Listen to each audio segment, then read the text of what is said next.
Are the buttons on your Galaxy Watch 6 not feeling right? Or maybe you just want to be sure they are working fine?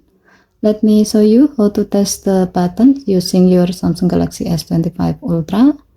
It's quick and easy. First, head into Setting, swipe down from the top right corner of the screen to open up the Quick Settings panel, and then tap Setting icon. Scroll down the screen to find Device Care. Tap Device Care. Scroll down the screen.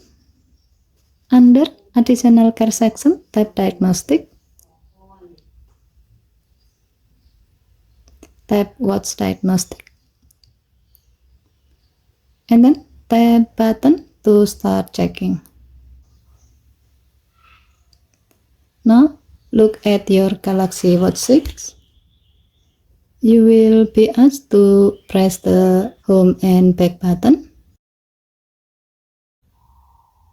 As you press each button, the system will check if it responds properly. If there's no issue, the result will show normal. Given the function, it's a great way to check the buttons after a drop, water splash, or if they feel unresponsive. Okay, thank you for watching.